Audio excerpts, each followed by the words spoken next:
काल बदलापूरमध्ये जी काही घटना घडली होती त्या घटनेचा निषेध छत्रपती संभाजीनगरमध्ये केला जातोय। आपण बघू शकता की या ठिकाणी महिला सुद्धा आक्रमक झालेल्या आहेत। या महिलांनी या परिसरामध्ये बांगड्या सुद्धा फेकलेल्या आहेत आणि त्याचबरोबर पायाने टरबूज फोडून सुद्धा मोठ्या घोषणाबाजी करत एक निषेध आंदोलन या ठिकाणी छत्रपती संभाजीनगर शहरामध्ये सुरू आहेत। एक आक्रमक प्रतिक्रिया जी आहे त्या आंदोलनाकडून येते। काय सांगाल तुम्ही? मोठं आंदोलन केलंय आज आम्हाला लाडकी बहीण योजना जी आहे आम्हाला नको आहे ती। आम्हाला 1500 रुपये नको आहे। महिलांचं संरक्षण पाहिजे। माता भगिनी आज 6 वर्षे कॉलेजला जाणाऱ्या मुली महिलांचं संरक्षण पाहिजे अशा स्वरूपाची भूमिका व्यक्त केली आहे। चंद्रकांत खैरे सुद्धा या ठिकाणी दाखल झालेले आहेत। खैरे साहेब तीव्र आंदोलन करतात। हां, आणि हे जर असेल तर असं योग्य नाही आहे। यांना सजा झाली पाहिजे। या नराधमाला शिक्षा झाली पाहिजे। ज्यांनी त्या ठिकाणी हे कृत्य केलं तो कॉन्ट्रॅक्ट बेसिसवर होता। ती आदर्श शिक्षण संस्था जी आहे ती संघ आणि भाजपाच्या लोकांची कोतवालांची आहे।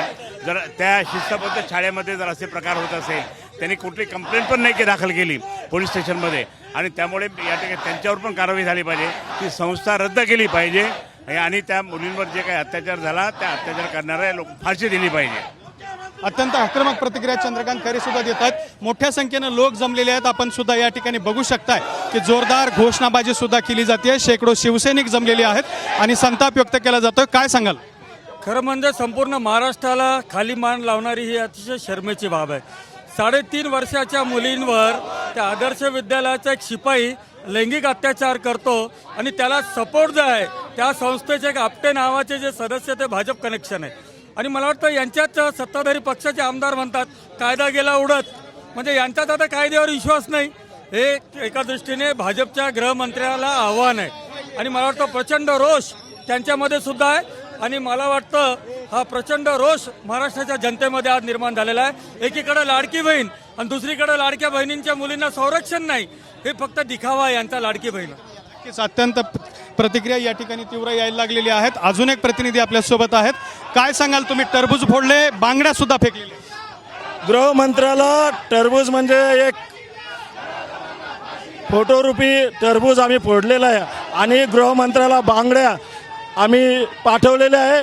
ज्या मुलीला बदलापूरच्या मुलीला कधी न्याय मिळत नसेल तर गृहमंत्र्यांनी बांगड्या घालावं असं मी या वतीने आवाहन करतो। तर आपण पुन्हा एकदा बघू शकता की क्रांती चौकामध्ये एक तीव्र आणि मोठं आंदोलन सुरू असल्याचं सुद्धा आपल्याला पाहायला मिळतं आहे। शेकडो शिवसैनिक जमलेले आहेत आणि आक्रमक स्वरूपाचं आंदोलन छत्रपती संभाजीनगर शहरामध्ये सुरू असल्याचं आपल्याला पाहायला मिळतंय। आणखी एक प्रतिनिधी आहेत, त्यांच्याशी बोलतात। भाऊ काय सांगाल? आक्रमक प्रतिक्रिया येते शिवसेनेकडून आज। शिवसेनेकडूनच नाही तर अख्ख्या महाराष्ट्रातून आक्रमक प्रतिक्रिया येत आहेत। घटनाच एवढी दुर्दैवी आणि महाराष्ट्राला काळीमा फासणारी आहे। ज्या मुलीवर अत्याचार झाला तिचे पालक पोलीस स्टेशनला गेल्यावर दिवसभर तक्रार देखील घेतली नाही। कारण काय तर भारतीय जनता पक्षाच्या लोकांची ती संस्था होती। या पद्धतीनं जर शासन चालत असेल आणि अत्याचारांना मोकळं सोडत असेल तर त्याचा यापेक्षा तीव्र निषेध आम्ही करतो आहोत। तर अशा पद्धतीनं तीव्र निषेध व्यक्त केला जातोय आणि छत्रपती संभाजीनगर शहरात शिवसैनिकांकडून मोठं आंदोलन सुरू आहे।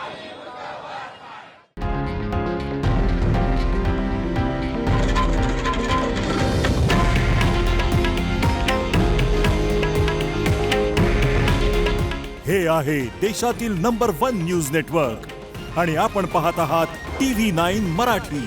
काळजी तुमची, हित महाराष्ट्राचं।